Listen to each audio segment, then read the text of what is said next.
Friends, हमारे समाज में एक कहावत है, जैसा करनी वैसा भरनी। आप पूरी जीवन इस भौतिक जीवन को जीने के लिए जो भी जैसा भी कर्म करते हैं, आपको आगे इसी भौतिक जीवन में उस कर्म का फल मिलने वाला है। इसलिए कहा जाता है कि प्रत्येक इंसान को अच्छा कर्म करना चाहिए ताकि उसे फल कम से कम अच्छा ना मिले तो बुरा भी ना मिले। आजकल कुछ ऐसा ही पाकिस्तान के साथ हो रहा है। हाल ही में एक खबर छपी है जिसमें ये बताया जा रहा है कि पाकिस्तान सरकार ने लगातार तीसरी बार अपने नए ग्वादर हवाई अड्डा को ग्वादर अंतर्राष्ट्रीय हवाई अड्डा की उद्घाटन को कैंसिल कर दिया है। और ये लगातार तीसरी बार कैंसिल कर दिया है। और इसकी जो डेट पड़ी थी वो 1 जनवरी 2024 यानी कि कल इस हवाई अड्डा का उद्घाटन होना था, लेकिन इस हवाई अड्डा के उद्घाटन को रद्द कर दिया गया है। इससे पहले 2 बार और रद्द कर दिया गया है। इससे पहले इसी साल 14 अगस्त 2024 को इसका फाइनल डेट दिया गया था और कहा गया था कि 14 अगस्त 2024 जिस दिन पाकिस्तान के अंदर इंडिपेंडेंस डे मनाया जाता है, जिस तरह से हम लोग 15 अगस्त को इंडिपेंडेंस डे मनाते हैं, उसी तरह से पाकिस्तान के अंदर पाकिस्तानी 14 अगस्त को इंडिपेंडेंस डे मनाता है। तो 14 अगस्त के इंडिपेंडेंस डे के अवसर पे ही इस नए ग्वादर अंतर्राष्ट्रीय हवाई अड्डा का उद्घाटन होना था, लेकिन उसको भी रद्द कर दिया गया।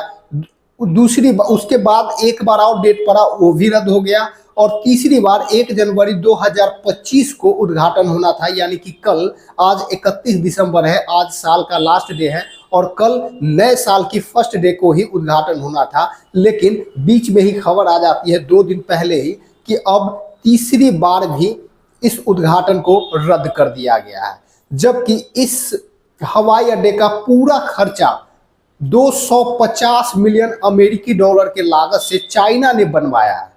और चाइना बहुत जल्दी चाहता है कि उसका उद्घाटन हो, लेकिन फिर भी तीसरी बार लगातार पाकिस्तान सरकार के द्वारा इस उद्घाटन को रद्द कर दिया है, जिससे चाइना में नाराजगी है। पाकिस्तान सरकार के इस फैसले से चाइना एक बार फिर से बौखला चुका है, लेकिन पाकिस्तान का शहबाज शरीफ किसी की भी नहीं सुनने वाले हैं। तो यहाँ पे एक बहुत बड़ा सवाल पैदा लेता है कि ये जो ग्वादर पोर्ट बना है वो चीनी पैसे से बना है। फिर भी चीन के नाराज होने पर भी आखिर शहबाज शरीफ क्यों बार बार इस उद्घाटन को रद्द कर देता है, इसे उद्घाटन क्यों नहीं करने देता है? ये बहुत बड़ा सवाल है आज के इस वीडियो में, और इस वीडियो का लक्ष्य है इस सवाल को संतुष्टि पूर्वक जवाब देना।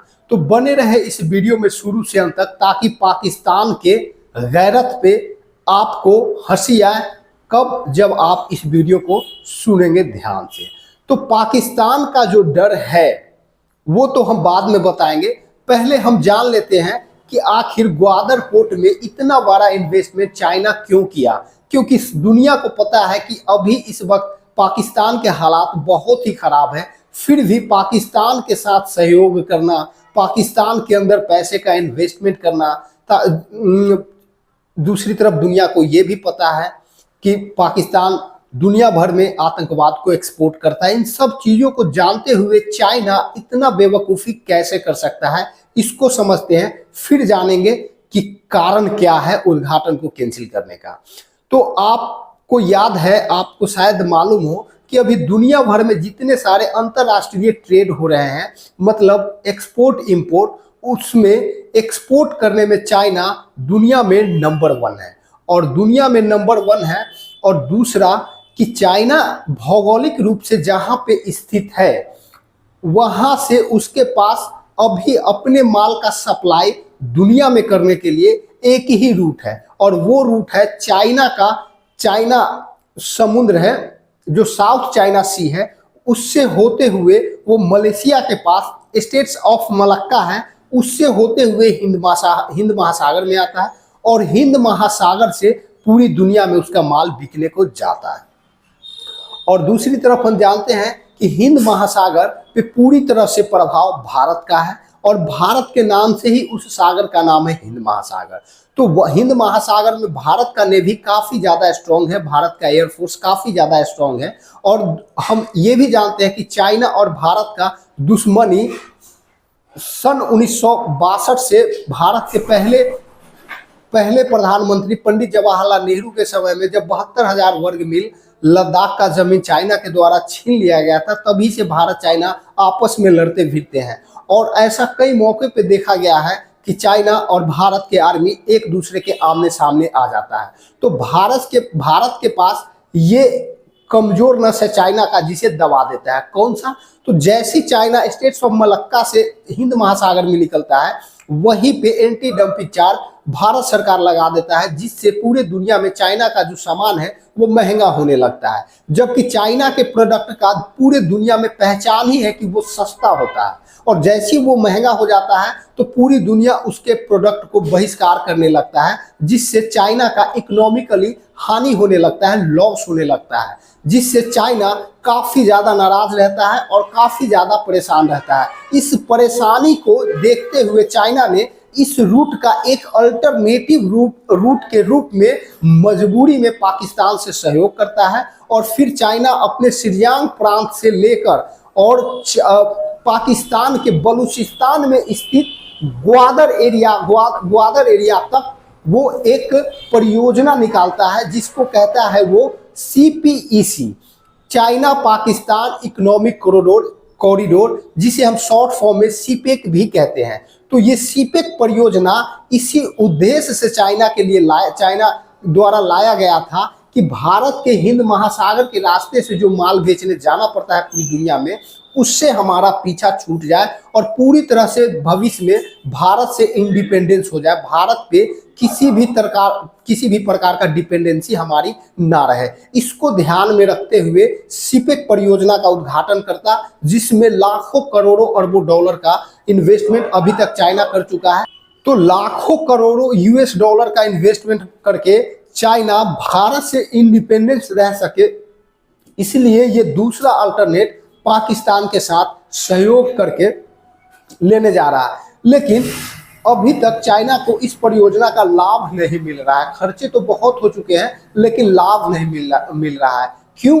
क्योंकि एक तरफ न्यू ग्वादर अंतर्राष्ट्रीय हवाई अड्डा बन के तैयार है, उसमें 250 मिलियन अमेरिकी डॉलर चाइना ने खर्च किए हैं, और जब बन के तैयार हो चुका है, इसका फायदा लेने का टाइम आया है, तो पाकिस्तान सरकार इसका उद्घाटन नहीं कर रहा है।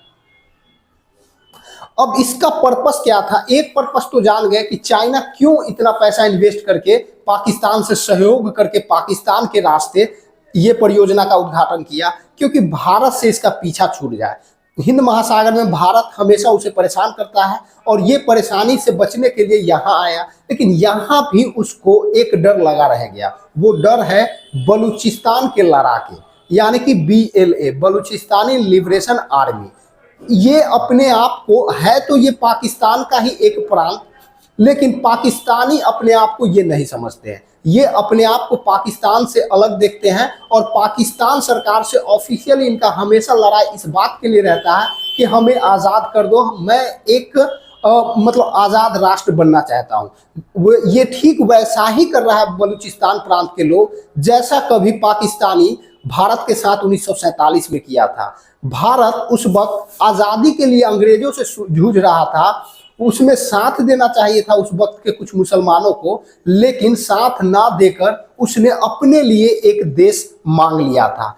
आज पाकिस्तान के साथ वही हो रहा है। पाकिस्तान का खुद एक बहुत बड़ा प्रांत जिसे हम बलूचिस्तान कहते हैं, और वो बलूचिस्तान के आदमी प्रॉपर अपनी लड़ाके को तैयार कर रखा है, उसके पास हथियार है, उसके पास सब कुछ मौजूद है, जिससे वो पाकिस्तानी आर्मी से हमेशा लड़ता है। और पाकिस्तानी आर्मी का टैंक कभी उड़ा देता है, कभी उसके अड्डे पे ठिकानों पे हमला कर देता है, तो कभी पाकिस्तानी आर्मी को ही उड़ा देता है। तो इस तरह से वो पूरी ताकत से लड़ता है।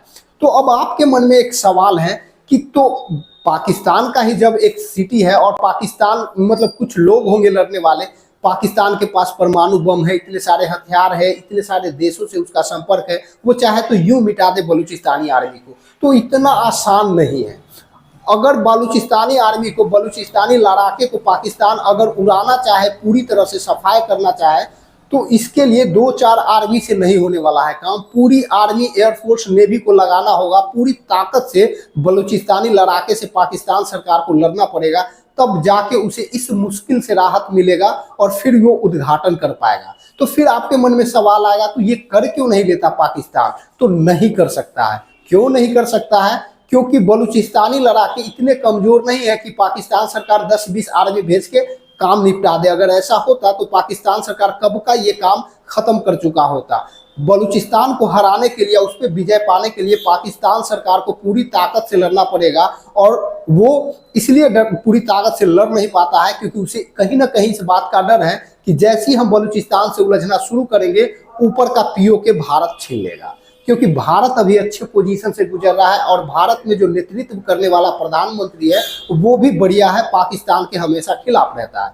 तो इन सब चीजों से पाकिस्तान सरकार को डर लगता है और इसलिए वो उद्घाटन करने से बार बार टाल देता है, क्योंकि उसे डर है कि बलूचिस्तानी लिबरेशन आर्मी उद्घाटन के दिन कोई बड़ा बवाल न कर दे, कोई प्लेन में बमबाजी न कर दे, या फिर हवाई अड्डे पे ही कोई बमबाजी न कर दे, जिससे पूरे दुनिया भर में पाकिस्तान का थू थू हो जाएगा।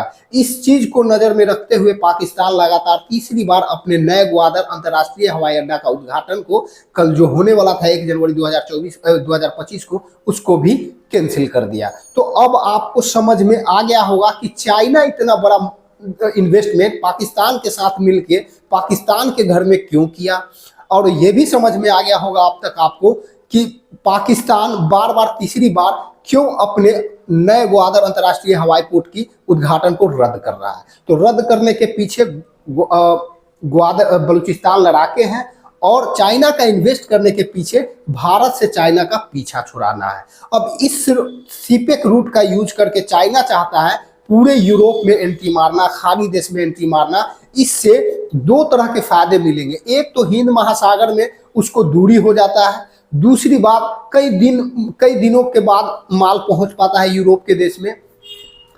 तीसरी बात वहां ये है कि मतलब जो भारत के जो डर है, भारत से तो उसे हमेशा दुश्मनी करना ही है, लेकिन भारत भी चुप नहीं बैठेगा, और भारत से जब भी लड़ेगा भारत एंटी डंपिंग चार्ज वहां लगाएगा, तो इससे भी छुटकारा चाइना को मिल जाता है, और कम समय में यूरोप हो या खाड़ी के देश हो या फिर अफ्रीकन कंट्री हो, इस सीपेक का यूज करके चाइना बहुत जल्द अपने माल को पहुंच के बेच देगा। तो ये सब कारण है जिनसे मतलब चाइना खफा होता है और पाकिस्तानी सरकार बार बार इस उद्घाटन को कैंसिल करता है।